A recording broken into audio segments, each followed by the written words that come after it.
नमस्कार साथियों, Lothar classes के YouTube प्लेटफॉर्म पर आप सभी का बहुत बहुत स्वागत है। दोस्तों, आज के सेशन में हम चर्चा करेंगे मुद्रा बैंकिंग एवं लोक वित्त वाले सब्जेक्ट के अंतर्गत अर्थात कि BA second year, BA, BCom, BSc वाले सेकेंड ईयर के अर्थशास्त्र के अंतर्गत दोस्तों आज का हमारा टॉपिक होगा रिजर्व बैंक द्वारा साख का नियंत्रण। दोस्तों, इसके अंतर्गत हम जानने का प्रयास करेंगे कि रिजर्व बैंक किस प्रकार से साख का नियंत्रण करती है ना, साख पर नियंत्रण करती है और किस किस प्रकार से यह नियंत्रण होता है और ये साख को नियंत्रण करने के लिए आरबीआई कौन कौन से टूल्स का इस्तेमाल करती है। ये सारी बातें दोस्तों आज के सेशन में हम चर्चा करने वाले हैं। अच्छा, आज के सेशन को स्टार्ट करें उससे पहले मैं आप लोगों को यह भी बताऊंगा कि दोस्तों देखिए, बैंक रेट है ना, सीआरआर, एसएलआर और ओएमओ, ये सब पर तो हम पहले भी डिस्कस कर चुके हैं इसी वाली सीरीज में, इनको पूरे विस्तार से हम चर्चा कर चुके हैं। तो हम आज जो है इन टूल्सों को देखते हुए कि इनसे किस प्रकार से आरबीआई जो है इनका इस्तेमाल करके कैसे साख का नियंत्रण करती है और क्या महत्व है साख के नियंत्रण का, ये सारी चर्चा आज के सेशन में हम करने वाले हैं। दोस्तों, संभवतः हो सकता है कि आज के सेशन से पहले मतलब कि अभी तक हो सकता है कि किसी भी पुस्तक से पढ़ने पर आपको ये सेशन समझ ना आया हो, ये चैप्टर समझ ना आया हो, क्योंकि जब हम इकोनॉमी की बात करते हैं ना तो आप में से कई सारे दोस्तों हाथ खड़े कर देते हैं कि सर इकोनॉमी तो बस सर के ऊपर से जाती है। तो दोस्तों निश्चिंत रहिए, अब ये सर के ऊपर से नहीं जाने वाली है। एक एक पार्ट, इसका एक एक टॉपिक आपके लिए एकदम इजी कर दूंगा, एकदम आसान कर दूंगा। बस जो मेरी कंडीशन है ना कि फॉलो आपको जो करना है ना, कंटिन्यू करना है। लेक्चर नंबर बीच में से अटेंड नहीं करना है, आपको लेक्चर नंबर 1 से इसे कंटिन्यू करना है, जिससे कि आपका पूरा सब्जेक्ट एकदम क्लियर हो जाए, कोई डिफिकल्टीज नहीं आएगी, एकदम आसान तरीके से समझ आएगा। चलिए शुरुआत करते हैं अपने आज के सेशन की, शुरुआत करते हैं दोस्तों। अच्छा, जो नए स्टूडेंट हैं वो जान ले कि हमारे सभी सेशन यूट्यूब की प्लेलिस्ट में अवेलेबल है। यूट्यूब पर जाइए, है ना, जहां आप अभी सेशन देख रहे हैं, जो लेक्चर देख रहे हैं ना, इसके साइट में दोस्तों ये देखिए लोधारी क्लासेस लिखा होगा नीचे साइट में, वहां पर उस पर क्लिक करेंगे आप तो ये प्लेलिस्ट वाला ऑप्शन आ जाएगा। प्लेलिस्ट पर क्लिक करेंगे, सारी प्लेलिस्ट जो है आपके सामने खुल करके आ जाएगी, जहां पर आसानी से जो है आप अपने सब्जेक्ट को फाइंड आउट करके और अपने सब्जेक्ट के अनुसार पूरे सीरियल वाइज क्रम अनुसार अपने लेक्चरों को देख सकते हैं।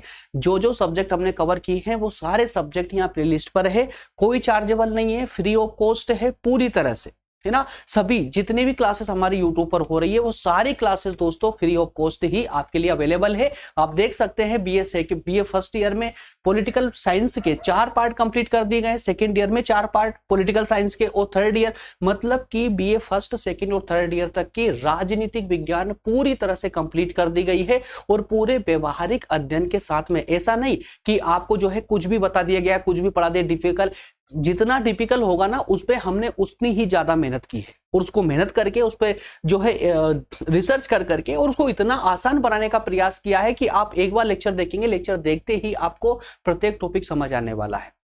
और इसी जो है इसी प्रकार से आप जो है इकोनॉमी हम स्टार्ट कर चुके हैं, इकोनॉमी का भी प्रत्येक पार्ट इसी तरह से कंप्लीट करने वाले हैं कि आप लोगों के लिए एकदम आसान बन जाए। दोस्तों, एक नजर इस प्रश्न पर डाल लेते हैं जो कि आज के टॉपिक से संबंधित है।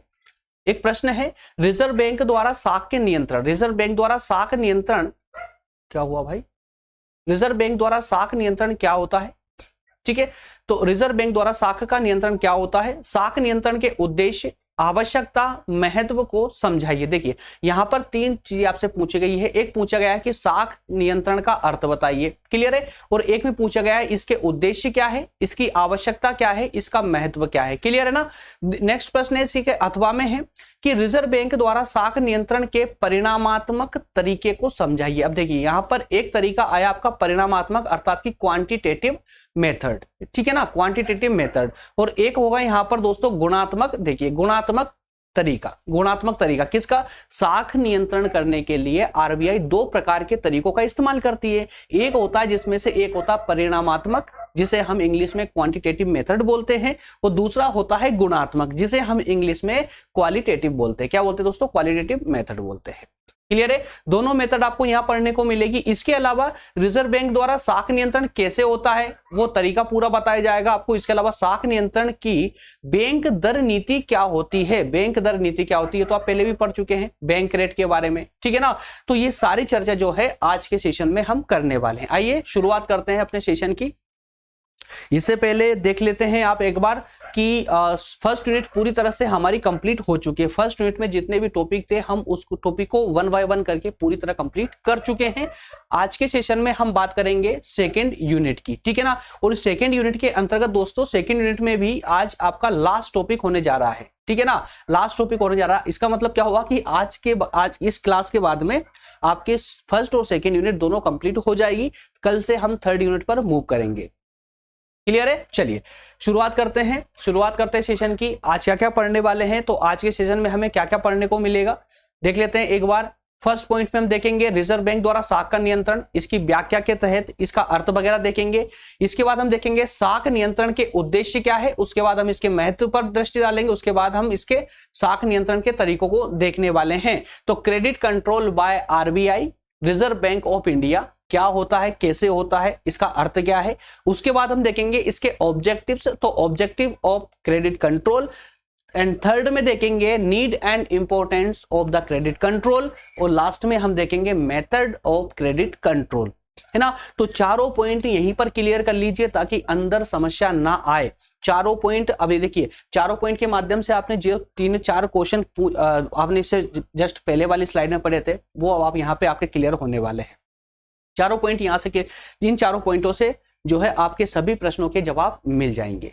क्लियर है? चलिए आगे बढ़ते हैं। अब एक एक करके दोस्तों इनको डिस्कस करना प्रयास शुरू करते हैं।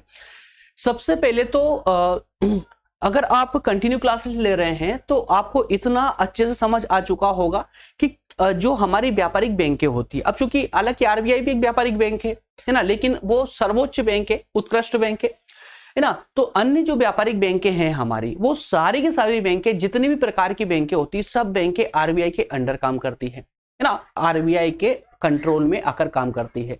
कंट्रोल का मतलब क्या हुआ कि जो हमारी आरबीआई बैंक है दोस्तों, जो केंद्रीय बैंक है, वो हमारी व्यापारिक अन्य जो बैंकें हैं उनको कंट्रोल करती है ना। वही उसकी सभी प्रकार की नीतियों को निर्धारित करती है, वो कैसे काम करेंगे वो सब निर्धारित करती है। किस रेट पर उनको ब्याज मिलेगा, किस रेट पर वो किस प्रकार से देंगे, बाजार में अगर मुद्रा ज्यादा होती है या मुद्रा कम हो जाती है तो उसको बैलेंस करने का काम भी किसका होता है दोस्तों, आरबीआई का होता है।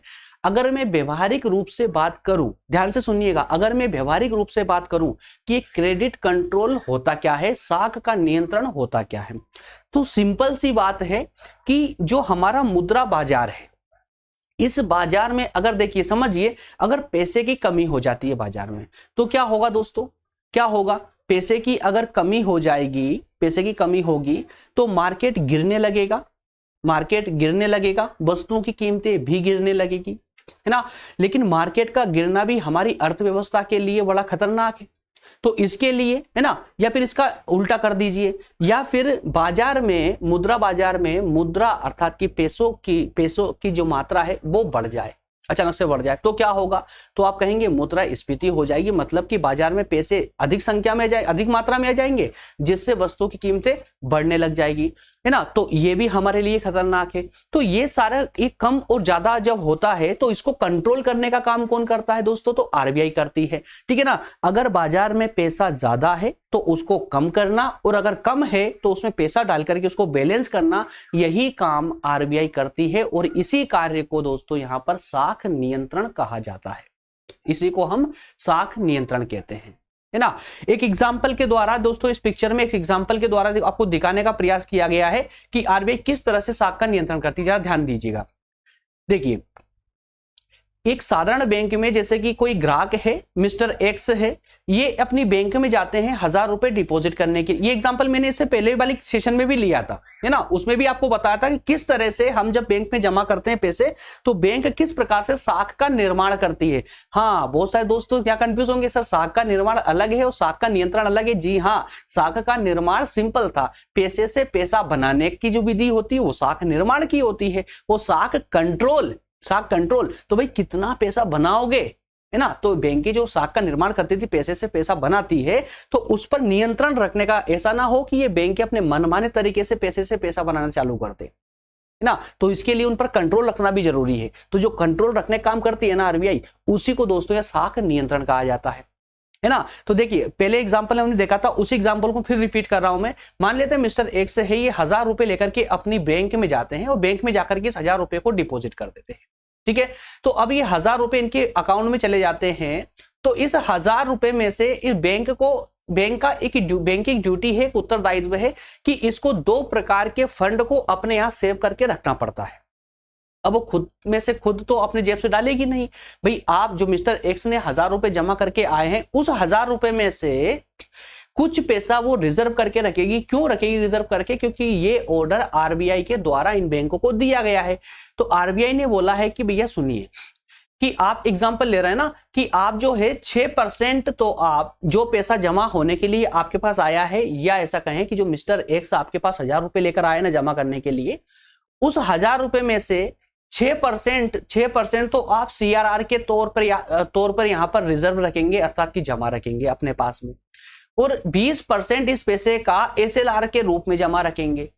सीआरआर क्या होती है? कैश रिजर्व रेशो, और स्टैट्यूटरी लिक्विडिटी रेशो क्या होता है? ये दोनों मैंने आपको पहले वाले सेशन में बहुत अच्छे से समझाया है, पूरा डिटेल में बताया है, तो यहां पर पूरा डिटेल में नहीं जाने वाले हैं, है ना। तो उन्होंने आरबीआई ने कहा इन बैंकों से कि 6% पैसा आप सीआरआर के रूप में और 20% पैसा आप जो है एसएलआर के रूप में आपके पास जमा रखेंगे। सीआरआर के रूप में 6% पैसा आप हमारे पास जमा रखेंगे और 20% पैसा एसएलआर के रूप में आप अपने ही पास नगद रूप में रखेंगे। इसका बेनिफिट क्या होगा? क्यों कहा गया ऐसा? वो इसलिए कहा गया कि कहीं ऐसा ना हो कि आपकी बैंक में पैसा ही ना हो, वो ग्राहक आपसे पैसा मांगने के लिए आ जाए अपने जमा पैसा निकालने के लिए और आप पैसा नहीं दे पाओ, है ना। तो इसके लिए बैंक आरबीआई ने स्पष्ट इनको निर्देश दे रखा था। तो इसी केस में क्या होगा कि जब मिस्टर एक्स 1000 रुपए जमा करने जाएंगे तो इस 1000 रुपए का 6% मतलब कि 60 रुपए और 20% अर्थात कि 200 रुपए, इतना पैसा, ये 60 रुपए आरबीआई के पास जमा कर देगी बैंक और 20% अर्थात कि 200 रुपए अपने खुद के पास जमा रखेगी। बाकी का जो पैसा बचता है 740 रुपए, जो पैसे बचे हैं, इस पैसे को ये बैंक मुद्रा निर्माण के लिए, माफ कीजिएगा, साख निर्माण के लिए अन्य लोगों को लोन के रूप में बांट देगी। समझ आ रहा है ना। तो अब यहां पर जो ये सीआरआर और एसएलआर को जो निर्धारित किया है आरबीआई ने, ये सीआरआर और एसएलआर, यही दोस्तों साख निर्माण है, माफ कीजिएगा, साख नियंत्रण है। क्या है? साख नियंत्रण की विधि है। जब आरबीआई इस सीआरआर और एसएलआर की रेट बढ़ा देगी, मतलब मान ले कि अगर ऐसा हो जाए कि आरबीआई बोल दे कि भैया सीआरआर के अंतर्गत आप जहां 6% पैसा रख रहे थे, उस 6 को बढ़ा करके अब आपको 20% रखना पड़ेगा, और एसएलआर में जहां 20% रख रहे थे अब आपको 50% रखना पड़ेगा। तो समझिए इन बैंकों को मजबूर होकर के अब पैसा जो है, जो जहां पर ये 740 रुपए लोन बांट रहे थे, अब ये 740 नहीं बांट पाएंगे। क्यों? क्योंकि अब 20% तो सीआरआर के रूप में, मतलब 200 रुपए तो सीआरआर के रूप में रखना पड़ेगा इनको, और 50% पैसा एसएलआर के रूप में, अर्थात कि इसका 500 रुपए जो है एसएलआर के रूप में रखने पड़ेंगे। तो टोटल कितने हो गए? 500 और 200 700 रुपए। तो 700 रुपए इनको अपने पास जमा रखना पड़ेगा। बचे कितने? 300 रुपए। अब सिर्फ 300 रुपए ही लोन दे पाएगी। तो इसका मतलब क्या हुआ कि जब आरबीआई को पैसे कम करना होगा मुद्रा बाजार से, तो ये सीआरआर और एसएलआर की रेट बढ़ा देगी, जिससे ये बैंक के कम लोन दे पाएगी। और जब मार्केट में कम लोन जाएगा तो मुद्रा की जो तरलता है ना, जो नगद मुद्रा है, उसी को हम तरलता बोलते हैं मुद्रा की, तो वो नगद मुद्रा बाजार में कम होने लगेगी।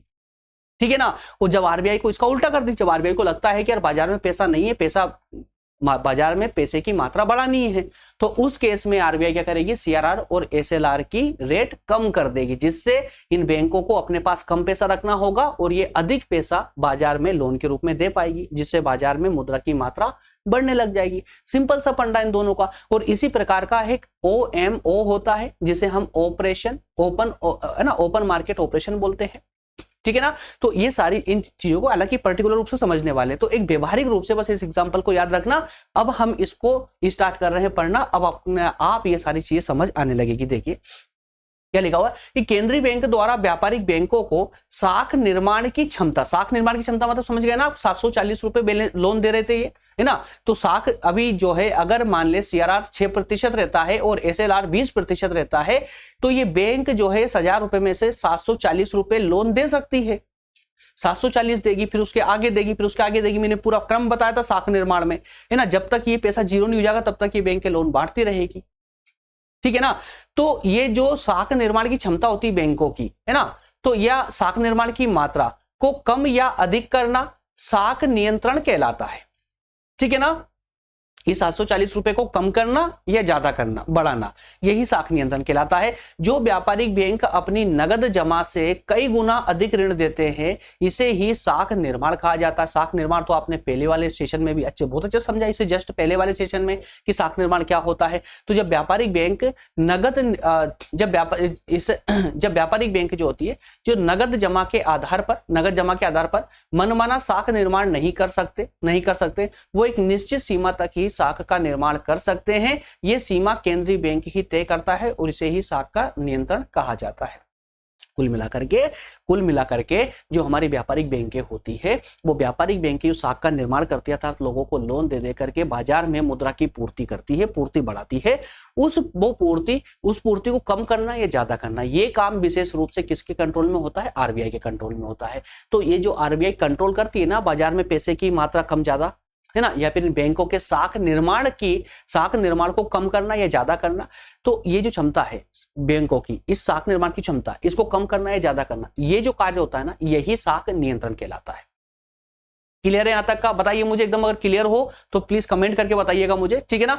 नेक्स्ट टॉपिक था हमारा, नेक्स्ट पॉइंट है साख नियंत्रण के उद्देश्य। अच्छा ठीक है, तो ये तो समझ आता है कि यार पैसा जो है बाजार में कम हो रहा है तो उसको बढ़ा दिया जाए, ज्यादा है तो उसको जो है सोख लिया जाए, पैसे निकाल लिए जाए, ताकि बैलेंस बना रहे। अर्थव्यवस्था में बैलेंस बना रहना बहुत जरूरी है ना। अगर पैसा बढ़ता है तो उसको कम करना भी जरूरी है, कम होता है तो उसको वापस डाल के उसको बैलेंस करना बहुत जरूरी होता है, अगर हम अर्थव्यवस्था का विकास चाहते हैं तो ये आखिरकार होता क्यों है, क्यों किया जाता है, इसके पीछे उद्देश्य क्या है? आरबीआई जो साख का नियंत्रण करती है, तो ये नियंत्रण करने के पीछे ऐसे उद्देश्य क्या है ना, और इन उद्देश्यों को हम एग्जाम में लिखे कैसे, क्या कंटेंट है हमारे पास में। तो आइए कुछ इजी करके मैं आप लोगों के लिए कुछ कंटेंट भी लेकर के आया हूं। 5 बिंदुओं के माध्यम से हम इसके उद्देश्यों को समझने का प्रयास करेंगे। सबसे पहला जो उद्देश्य है आरबीआई का, कि भैया हम आप पर ये प्रतिबंध इसलिए लगाते हैं ताकि ये सारे कारनामे हो सके, अर्थात कि कीमत में स्थिरता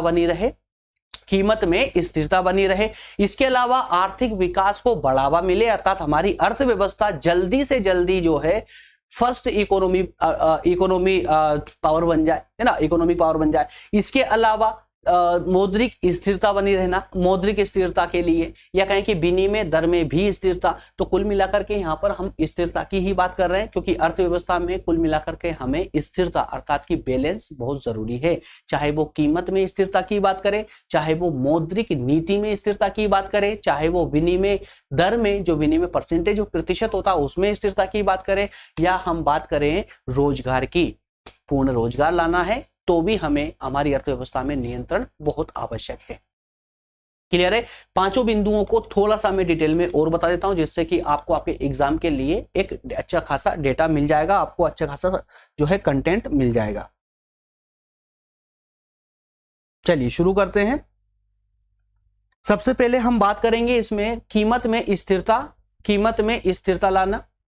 तो किस उद्देश्य से दोस्तों? कीमत में स्थिरता लाने के उद्देश्य से आरबीआई के द्वारा साख पर नियंत्रण किया जाता है। जब अर्थव्यवस्था में कीमतें बढ़ती है, ध्यान से पढ़िएगा इसको, अपने आप यही पॉइंट में यहीं पर क्लियर हो जाएगा। जितना मैंने अभी तक आपको व्यवहारिक रूप से समझा है ना, वो सारी बातें यहाँ पर अपने आप क्लियर होने वाली, बस ध्यान से पढ़ते चलिए, मेरे साथ ध्यान दीजिएगा। देखिए, जब अर्थव्यवस्था में कीमतें बढ़ रही होती है, तो सरकार, या देखिए यहां जब सरकार का नाम आए ना, कंफ्यूज मत होइएगा, सरकार जो है केंद्रीय बैंक के माध्यम से करती है, तो या सरकार लिख दीजिए या केंद्रीय बैंक लिख दीजिए, मतलब आरबीआई, दोनों में से कुछ भी लिखेंगे सही ही होगा, गलत नहीं होगा, डोंट वरी, ठीक है ना।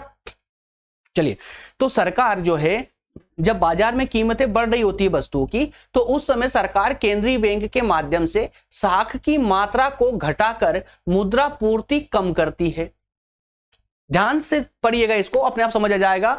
जब अर्थव्यवस्था में कीमतें बढ़ रही होती है, जब वस्तुओं की कीमतें बढ़ रही होती है, तो इसका मतलब क्या हो जाए भाई? देखिए, वस्तु एक है और खरीदार बहुत सारे हैं, खरीदार बहुत सारे क्यों हो गए? क्योंकि सबके पास पैसा है, हर कोई ऐशो आराम की वस्तुएं खरीदना चाहता है। तो उस केस में क्या होगा, कुछ वस्तु की कीमत बढ़ने लगेगी। जब बहुत सारे खरीदार होंगे और वस्तु कम होगी तो खरीदार ज्यादा होने से उस वस्तु की कीमत बढ़ने लगेगी, है ना। तो इसका मतलब क्या हुआ? इसका मतलब ये होता है कि अर्थव्यवस्था में पैसे अच्छी खासी मात्रा में, अच्छे खासे मतलब सबके पास पैसा है, तो इस पैसे को कंट्रोल करना भी जरूरी है आरबीआई के द्वारा, है ना। तो जब क्या होता है कि जब अर्थव्यवस्था में कीमतें बढ़ती है तो केंद्रीय बैंक जो है साख की मात्रा को कम कर देती है। साख की मात्रा मतलब जो बैंकों से जो लोन मिलता है ना, या क्योंकि देखिए जो पैसा हमारे पास आता है वो बैंकों से होते हुए आता है, डायरेक्ट आरबीआई से तो आता नहीं हमारे पास। कहां से आता है? बैंकों से होकर आता है ना। तो जो बैंक पैसा निकालती है बाजार में अपने मुद्रा के, उसके माफ कीजिएगा, साख के निर्माण के लिए, उसको घटा देती है आरबीआई।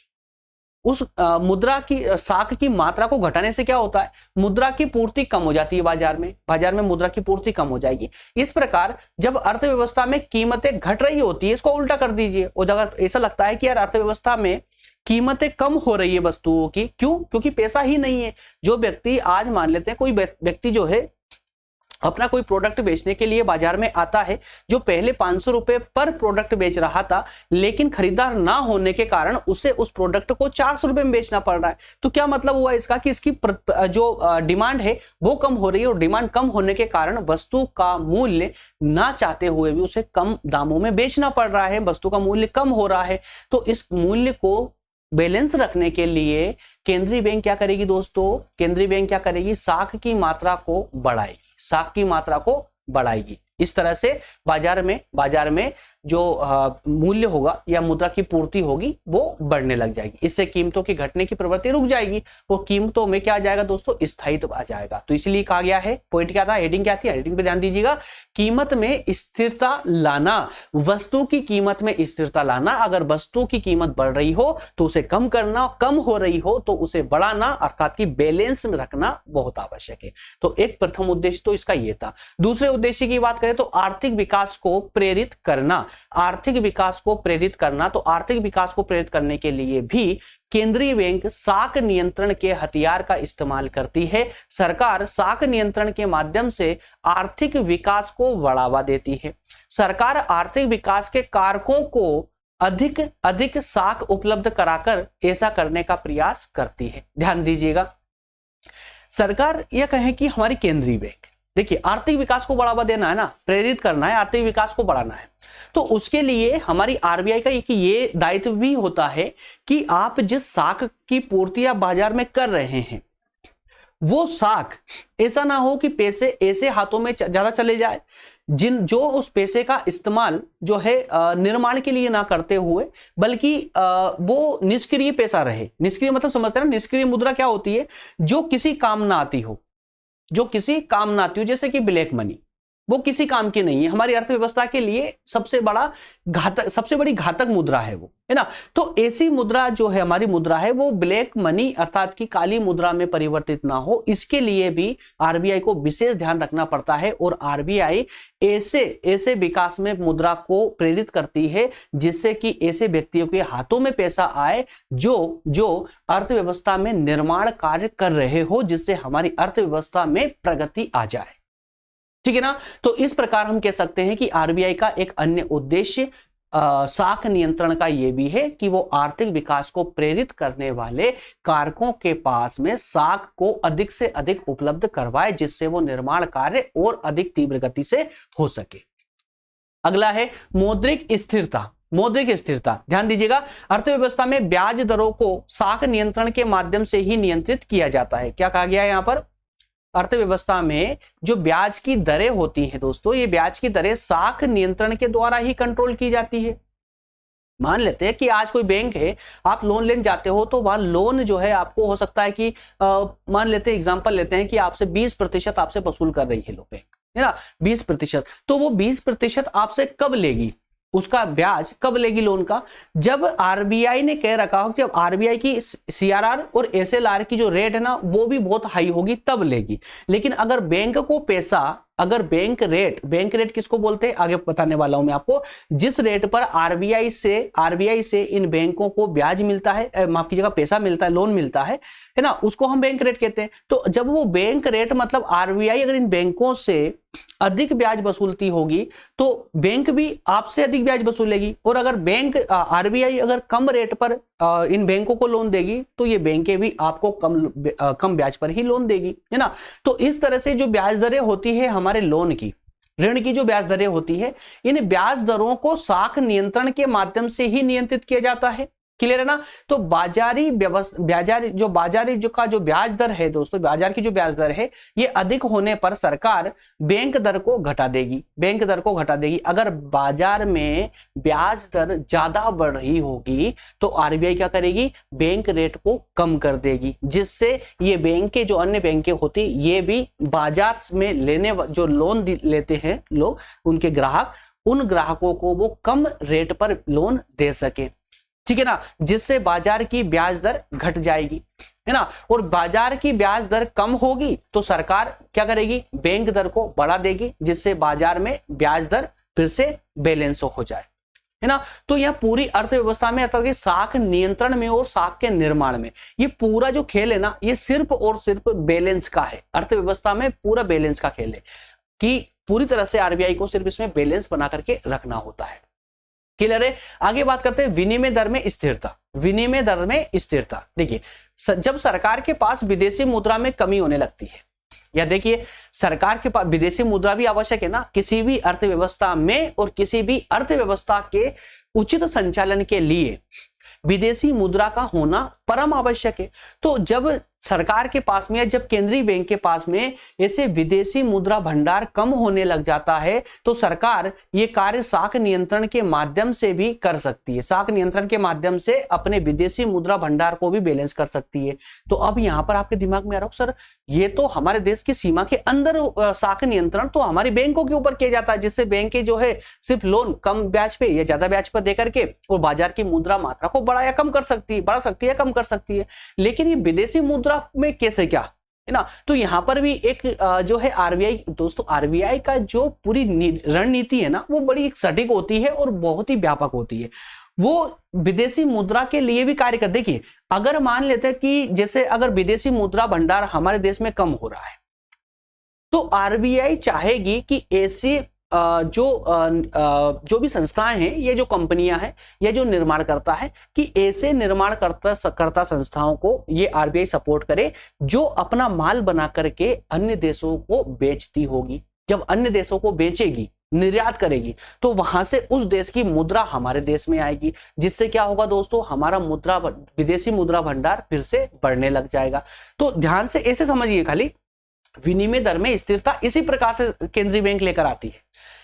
विदेशी मुद्रा भंडार कम होने लगता है तो ये ऐसी संस्थाओं को सपोर्ट करेगी, अर्थात कि ऐसी संस्थाओं को कम ब्याज पर ऋण उपलब्ध करवाएगी जो अपना माल अन्य देशों में जाकर के बेचते होंगे। और जब अन्य देशों में ये संस्थाएं माल बेचेगी तो वहां से जो मुद्रा आएगी उस देश की मुद्रा हमारे पास आएगी और वो हमारे पास में फिर से विदेशी मुद्रा भंडार बढ़ने लग जाएगा। देखिए यहाँ पर ये कार्य सरकार जो है साख नियंत्रण की ऐसी विधि अपनाकर कर सकती है या करती है जिससे उन उद्योगों को विकास करने में प्रोत्साहन मिले जो मुख्य रूप से निर्यात वस्तुओं के उत्पादक हैं और उनकी वस्तुओं की विदेशों में मांग है। सरकार जो है इसका उल्टा भी कर सकती है ना। तो जिन उद्योगों की वस्तुओं की विदेशों में मांग होती है, ऐसे उद्योगों को आरबीआई सपोर्ट करके या कम ऋण पर पैसा उपलब्ध करवा के और उनको सपोर्ट कर सकती है, उनको प्रोत्साहन दे सकती है, जिससे वो अधिक से अधिक वस्तु का उत्पादन करे और निर्यात करे। उसका निर्यात का मतलब क्या होता है, विदेशों में बेचना, है ना। तो वहां से मुद्रा आएगी, विदेशी मुद्रा। या फिर अगर उल्टी कंडीशन होती है कि किसी देश की मुद्रा हमारे पास कुछ ज्यादा ही हो जाए, विदेशी मुद्रा भंडार ज्यादा होने लगे, स्वदेशी मुद्रा कम होने लगे, तो सरकार इसका उल्टा भी कर सकती है, केंद्रीय बैंक इसका उल्टा भी कर सकती है, एकदम विपरीत। क्लियर है ना। अच्छा, नेक्स्ट पॉइंट क्या था, पूर्ण रोजगार। तो किस पूर्ण रोजगार, अब इसका तो मुद्दा देखिए, इस देश में शायद ऐसा कोई राष्ट्र हो, ऐसा कोई देश हो जहां पर रोजगार की समस्या उत्पन्न ना हो, जहां रोजगार की समस्या ना हो, और ना होने पर भी, नाम मात्र की होने पर भी जो है वहां बवाल तो हमेशा बना ही रहता है। सभी देशों, किसी भी देश को पकड़ लीजिए आप, तो पूर्ण रोजगार के लिए भी अर्थव्यवस्था में स्थायित्व आवश्यक है, और उस स्थायित्व के लिए साख नियंत्रण आवश्यक है। क्योंकि जो पूरी कहानी है हमारी पूरी अर्थव्यवस्था में, जो पूरी कहानी है ना, ये सब के सब दोस्तों किसकी है? ये साख नियंत्रण की और साख निर्माण की है ना। बैंकें किस नीति के साथ साख का निर्माण कर रही है और आरबीआई किस नीति के साथ साख का नियंत्रण कर रही है, ये हमारी अर्थव्यवस्था में बहुत महत्व रखता है। तो किसी भी सरकार का उद्देश्य होता है कि अर्थव्यवस्था में पूर्ण रोजगार की स्थिति विद्यमान रहे। यदि अर्थव्यवस्था में बेरोजगारी रहती है तो सरकार इस कार्य को साख नियंत्रण के द्वारा पूरा कर सकती है। वह इसके लिए साख की मात्रा को बढ़ाएगी। अगर बेरोजगारी की स्थिति है तो क्या करेगी सरकार या केंद्रीय बैंक क्या करेगी? तो उसके लिए साख की जो मात्रा है, पैसों की जो मात्रा है ना, वो उसको बढ़ा देगी। जब पैसा ज्यादा बाजार में आएगा तो क्या होगा दोस्तों? निवेश अधिक होने लगेगा। जब अधिक निवेश होगा तो उत्पादन अधिक होने लगेगा। जब अधिक उत्पादन होगा मेरे दोस्त तो रोजगार भी बढ़ने लग जाएगा। क्लियर है? तो इस प्रकार से हमारी आरबीआई या हमारी सरकार जो है अर्थव्यवस्था को कंट्रोल करती है। क्लियर है? और यही कुछ होती है साख नियंत्रण की नीति। ठीक है ना। अगला पॉइंट था आवश्यकता एवं महत्व। अगर इसकी महत्व की चर्चा करें तो अर्थव्यवस्था में देखिए यार, महत्व तो आपको अपने आप ही समझ आ चुका, लेकिन कंटेंट देना, आपको एग्जाम के लिए कंटेंट देना मेरे लिए जरूरी था। अर्थव्यवस्था के संचालन में साख का अत्यधिक महत्व होता है। इसका प्रयोग उत्पादन, व्यापार, उपभोग, निवेश, विनिमय आदि सभी आर्थिक क्रियाओं में होता है। आधुनिक अर्थव्यवस्था में नगद लेन देन का चलन कम होता जा रहा है और साख का प्रयोग बढ़ता जा रहा है ना। नगद लेन देन का प्रयोग आज वर्तमान में क्या हो रहा है दोस्तों? नगद लेन देन कम होता जा रहा है। आज केस में ट्रांजैक्शन करना, मतलब केस में लेन देन करना बहुत कम हो रहा है आजकल हर कोई, क्योंकि बैंकों के द्वारा कई प्रकार की सुविधाएं प्रोवाइड, और जब से विशेषकर जब से ये पेटीएम, गूगल पे, फोन पे जैसी स्थिति आई है ना, तब से तो जो है साख का महत्व बहुत ज्यादा बढ़ गया है। साख का मतलब क्या होता है? विश्वास, है ना। एक विश्वास, और अगर जो आपके पास एटीएम है उसको आप एक विश्वास पत्र बोल सकते हो, है ना। एटीएम से भी तो आप लेन देन करते हो, क्रेडिट कार्ड से लेन देन करते हो, तो क्रेडिट कार्ड है आपका, जो है एटीएम है, आपके पास चेक बुक होती है, चेक होता है ना, डीडी होती है, बॉन्ड होते हैं, ये सब क्या है दोस्तों? ये साख पत्र कहलाते हैं। तो ये जो साख है ना, साख का महत्व अब बढ़ता जा रहा है, नगद लेन देन कम होता जा रहा है। तो साख की कुल मात्रा देश में क्या होता है? उत्पादन, रोजगार और कीमत स्तर को प्रभावित करती है ना, साख की कुल मात्रा। ठीक है ना। तो इनमें परिवर्तन का एक प्रमुख कारण साख के परिमाण एवं इसके वितरण में परिवर्तन होना है।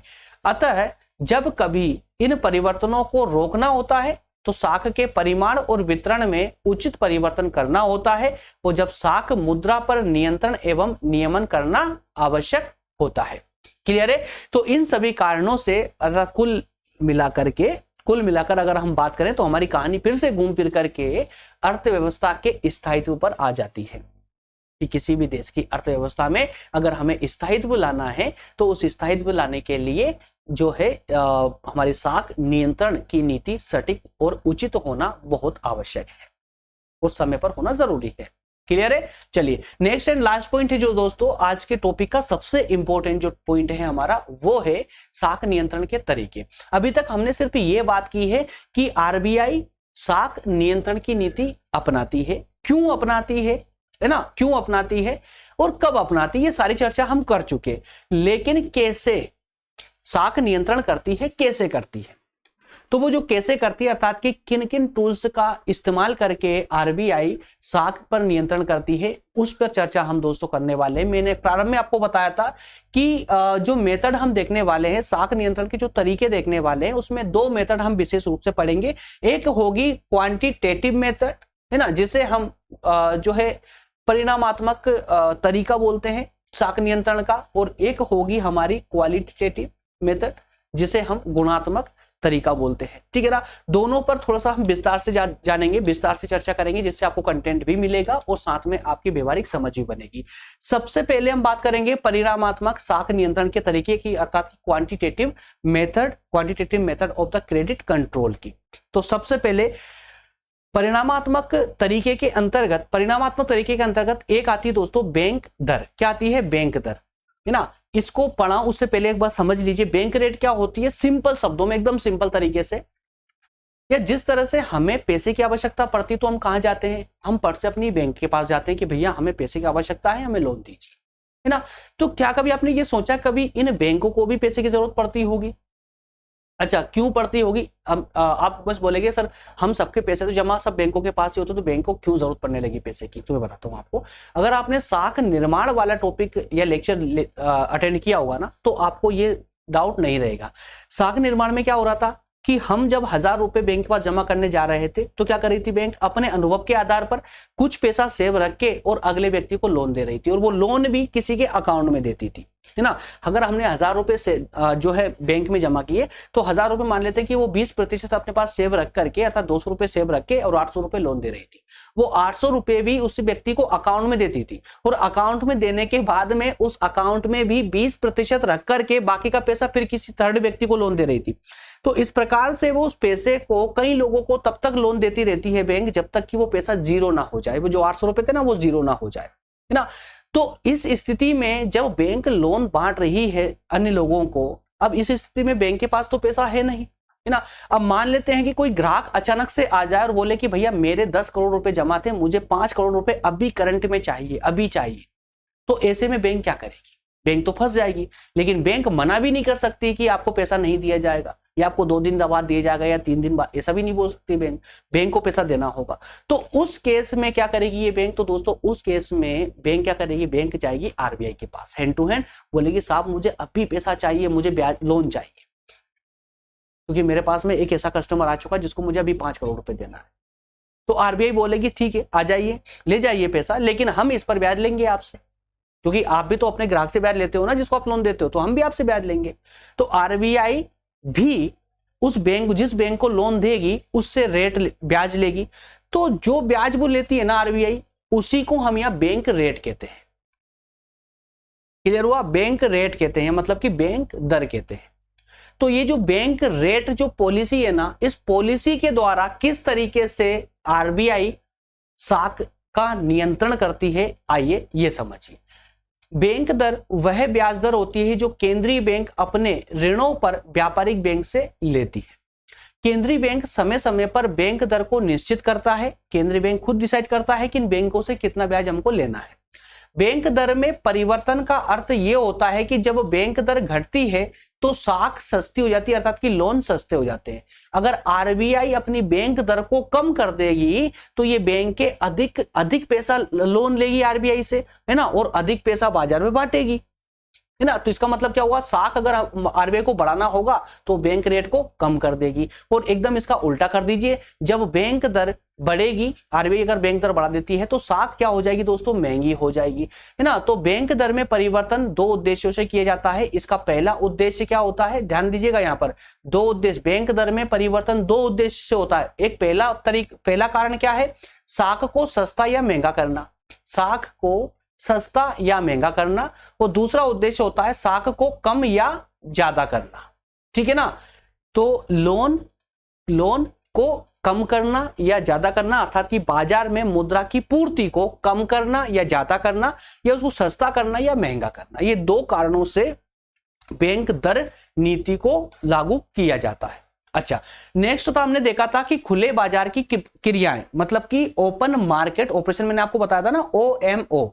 तो ये सिंपल तरीका है कि इसके जिस प्रकार से आरबीआई बैंक दर को कम ज्यादा करती है ना, मुद्रा की पूर्ति, बाजार में मुद्रा की पूर्ति कंट्रोल करने के लिए, उसी तरीके से बाजार में मुद्रा की पूर्ति को कंट्रोल करने के लिए आरबीआई एक अन्य साधन का भी प्रयोग करती है। और वो अन्य साधन क्या है? खुले बाजार में अपनी सरकारी प्रतिभूतियां, अर्थात कि बॉन्ड को बेचना या खरीदना। जो सरकारी प्रतिभूतियां होती है, आरबीआई, देखिए आरबीआई को लगता है कि यार बाजार में पैसे जो है अधिक मात्रा में है, मुद्रास्फीति आ चुकी है, पैसे बहुत ज्यादा है। तो आरबीआई चलेगी अपनी प्रतिभूतियों को लेकर के और बोलेगी भैया प्रतिभूतियां खरीद लीजिए, सस्ते में बेचेगी। तो क्या होगा कि सब लोग बैंक के या सब लोग उन प्रतिभूतियों को खरीदना चालू कर देंगे, प्रतिभूतियां खरीदना चालू कर देंगे। और जब प्रतिभूतियां लोग खरीदेंगे तो बाजार में पैसे की मात्रा कम हो जाएगी, है ना, क्योंकि वहां से पैसा उठ करके आरबीआई के पास चला जाएगा। और जब आरबीआई को लगता है, इसका उल्टा कर दीजिए, जब आरबीआई को लगेगा कि पैसा बाजार में कम हो रहा है तो ये कम हो रहा है, तो आरबीआई उन प्रतिभूतियों को फिर से खरीदने के लिए आ जाएगी। ठीक है, तो खरीदेगी तो पैसा बाजार में आ जाएगा। तो ये प्रक्रियाएं होती है। देखिए, केंद्रीय बैंक मुद्रा बाजार में प्रतिभूतियां खरीद और बेच सकता है, इसको खुले बाजार की क्रिया कहते हैं। केंद्रीय बैंक जब मुद्रा बाजार से बॉन्ड अर्थात की प्रतिभूतियां खरीदता है तो केंद्रीय बैंक जिस मुद्रा का भुगतान करता है वह मुद्रा अर्थव्यवस्था में चलन में आ जाती है, इससे मुद्रा की मात्रा बाजार में बढ़ जाती है। ऐसे ही जब केंद्रीय बैंक मुद्रा बाजार में बॉन्ड को बेचता है तो भुगतान के रूप में केंद्रीय बैंक को मुद्रा प्राप्त होती है, जिससे अर्थव्यवस्था में चलन की मुद्रा मात्रा कम हो जाती है। क्लियर हुआ? तो कुल मिलाकर के उद्देश्य इसका एक ही है, उद्देश्य इसका एक ही है ना। नेक्स्ट है परिवर्तनीय नगद कोष अनुपात। ये परिवर्तनीय नगद कोष अनुपात के अंतर्गत ही हम यहां पर सीआरआर और एसएलआर दोनों को देखने वाले हैं। सीआरआर और एसएलआर, देखिए, व्यापारिक बैंक अपनी समस्त जमाओं का एक निश्चित हिस्सा अपने पास नगद रूप में रखते हैं। देखिए, व्यापारिक बैंक अपने पास जिस अंश को रखती है ना, अपनी जमाओं का जो हिस्सा अपने पास रखती है उसे हम बोलते हैं एसएलआर। क्या बोलते हैं? एसएलआर। इसका फुल फॉर्म होता है स्टैट्यूटरी लिक्विडिटी रेशो, ठीक है ना। तो जो एसएलआर जो होता है इसका रेट भी आरबीआई डिसाइड करता है, कितना आपको एसएलआर के रूप में कितना अपनी जमा का कितना प्रतिशत हिस्सा रखना है। और इसी के अलावा एक निश्चित हिस्सा होता है उस अपनी बैंक की जमा का, जिसे केंद्रीय बैंक के पास जमा रखना पड़ता है। और जो अपनी जमा का, ये बैंक के अपनी जमा का जो हिस्सा केंद्रीय बैंक के पास रखते हैं ना, आरबीआई के पास, उसे हम सीआरआर बोलते हैं। क्या बोलते हैं? सीआरआर। इसका फुल फॉर्म क्या होता है दोस्तों? इसका फुल फॉर्म होता है, सीआरआर का फुल फॉर्म होता है कैश रिजर्व रेशो। क्या होता है? कैश रिजर्व रेशो, ठीक है ना। तो ये जो दोनों प्रतिशत होती है, दोनों की दोनों मतलब सीआरआर और एसएलआर दोनों का प्रतिशत आरबीआई खुद डिसाइड करता है कि कितना प्रतिशत इनका रखना है। और ये परिवर्तनीय है, ये परिवर्तित होता रहता है। और कौन करता है इसको परिवर्तन? आरबीआई इसमें परिवर्तन करती है। और कब करती है? बाजार की अर्थव्यवस्था जब गड़बड़ाती है, कम ज्यादा होती है, तो उसको बैलेंस करने के लिए सीआरआर और एसएलआर दोनों का प्रतिशत में चेंज करती रहती है आरबीआई। क्लियर है? इसी को हम बोलते हैं परिवर्तनीय नगद कोष अनुपात, variable reserve ratio. And I hope कि क्लियर होगा, इतना पूरा चैप्टर ये पूरा क्लियर होगा। नेक्स्ट पर हम बात कर लेते हैं, लास्ट जो तरीके बचते हैं आपके जो है क्वालिटेटिव क्रेडिट कंट्रोल। तो जो क्वालिटेटिव मेथड है आपकी क्रेडिट कंट्रोल करने की, गुणात्मक साख नियंत्रण के जो तरीके हैं, उसमें भी दोस्तों एक छोटी सी चर्चा कर लें जिससे कि आपको ये क्लियर हो जाएगा। ये भी एकदम साफ है। और बेसिकली तो मैं जो तरीके आप लोगों को बता रहा हूं, जो मेथड के जो टूल्स बता रहा हूं ना, आरबीआई जिनके माध्यम से क्रेडिट कंट्रोल कर रही है, ये टूल्स पर एक टूल्स पर हम पूरे विस्तार से इससे पहले वाले सेशन में पूरी तरह डिस्कस कर चुके। सीआरआर को बहुत अच्छे से समझा हमने, पूरा एकदम डिटेल में। एसएलआर को पूरे डिटेल में समझा हमने। ओएमओ को भी हमने पूरे विस्तार से समझा था, है ना। इन सबको बहुत अच्छे से, बैंक रेट को भी बहुत डिटेल में समझा। और जो अब हमें गुणात्मक तरीके बता रहा हूं, गुणात्मक तरीकों पर भी पूरे विस्तार से इससे पहले वाले सेशन में बहुत अच्छे से चर्चा हो चुकी है। देखिए, पहला गुणात्मक तरीका है, या देखिए गुणात्मक और जो है गुणात्मक तरीका क्या होगा? एक तो था आपका परिणामात्मक, जिससे डायरेक्ट परिणाम देखने को मिला, मतलब कि प्रत्यक्ष रूप से आरबीआई डायरेक्ट कंट्रोल करती है साख को, है ना, या बैंकों को, मान लीजिए बैंकों की साख को प्रत्यक्ष रूप से कंट्रोल करती है। लेकिन गुणात्मक तरीके में प्रत्यक्ष रूप से कंट्रोल नहीं होता, बल्कि इसमें एक कुछ रूल्स उन पर ऐसे लागू कर दिए जाते हैं जिन्हें उन बैंकों को मानना ही पड़ता है। उन रूल्स के माध्यम से एक परंपरा चली आ रही है आरबीआई की। उस परंपरा के कारण भी एक परंपरा ये ना, यार अगर आपको बाजार में कोई बैंक लेकर के आना है तो आरबीआई से कॉन्टेक्ट करना ही पड़ेगा, आपको आरबीआई के अंडर काम करना ही पड़ेगा, आरबीआई की प्रत्येक शर्त को मानना ही पड़ेगा, है ना। तो देखिए, सबसे पहला है इसमें गुणात्मक में साख की सीमा का निर्धारण करना। साख की सीमा का, तो देखिए इसके अंतर्गत केंद्रीय बैंक क्या करती है? प्रत्येक बैंक का साख का कोटा निश्चित कर देती है। साख का कोटा, दो प्रकार के इसमें कोटे निर्धारित करती है आरबीआई। एक तो करती है प्रत्येक बैंक के साख का कोटा। मतलब क्या हुआ इसका कि किस बैंक को हम कितना लोन देंगे, कौन? आरबीआई। आरबीआई किस बैंक को कितना लोन देगी, एक तो ये कोटा निर्धारित कर देती है आरबीआई। इसके अलावा एक होता है बैंकों के लिए भी कोटा निर्धारित कर दिया जाता है कि बैंक कितना लोन दे सकती है, बाजार में बैंक कितना लोन दे सकती है। तो ये दो प्रकार के कोटे कौन निर्धारित कर देती है? आरबीआई कर देती है, जिस कारण से भी साख पर नियंत्रण आरबीआई का बना रहता है। दूसरा, सीधी कार्यवाही। सीधी कार्यवाही, अब सीधी कार्यवाही कब होती है? जब आरबीआई को लगता है कि यार कोई ऐसा बैंक है जो मेरे रूल्स को फॉलो नहीं कर रहा है, मैं बोल रहा हूं कि इधर आओ लेकिन वो उधर जा रहा है ना। तो जब रूल्स को फॉलो नहीं कर रहा होगा कोई बैंक, तो उस स्थिति में आरबीआई डायरेक्ट एक्शन ले सकती है, उस पर पेनल्टी चार्जेस कर सकती है। क्लियर है। तीसरा तरीका है नैतिक दबाव का। नैतिक दबाव का क्या कि यार एक प्रक्रिया, एक कार्यवाही चली आ रही है और सभी बैंक उस कार्यवाही को बिना मुंह खोले उसको फॉलो करती है, तो प्रत्येक बैंक करती आ रही है ना। उसी को तो बोलते हैं नैतिक दबाव करना। जैसे कि देखिए केंद्रीय बैंक कई बैंकों को समझाती है, विभिन्न प्रकार के कैंप लगा करके, उनको मैसेज भेज करके, है ना, कई प्रकार से उनको जो है अपने रूल समझाने का प्रयास करते हैं कि बैंकों आप जो है अर्थव्यवस्था में इस प्रकार का कार्य कीजिए, इस प्रकार से कार्य कीजिए। कई प्रकार के उनके पास पर डे जो है मेल वगैरह, मैसेज वगैरह सब आते रहते हैं, है ना। इसके अलावा उनसे जो है रिक्वेस्ट भी की जाती है बैंकों से कि यार कृपया करके आप ऐसा काम ना करें जिससे अर्थव्यवस्था डिस्टर्ब हो जाए। नैतिक दबाव भी डाला जाता है, उनको अपनी नीति के अनुसार कार्य करने के लिए दबाव डाला जा सकता है। व्यापारिक बैंक केंद्रीय बैंक की बात मान भी लेते हैं, मानना ही पड़ता है ना, क्योंकि अगर यहाँ बात नहीं मानेंगे तो फिर पैसा लेना कहाँ जाएंगे आप, है ना। इस कारण से जो है नैतिक दबाव के माध्यम से भी आरबीआई अन्य बैंकों पर अर्थात व्यापारिक बैंकों पर इस प्रकार का नियंत्रण बना के रखती है। उपभोक्ताओं का साख नियंत्रण, उपभोक्ताओं का साख नियंत्रण, इसके अंतर्गत केंद्रीय बैंक टिकाऊ और उपयोगी वस्तुओं के लिए दिए जाने वाले उपभोक्ता ऋण पर भी नियंत्रण करता है। यह तरीका युद्धकाल कीमत स्फीति के समय अधिक प्रयोग किया जाता है। उपभोक्ताओं का जो साख का जो नियंत्रण होता है कैसे करती है ये केंद्रीय बैंक जो है दोस्तों।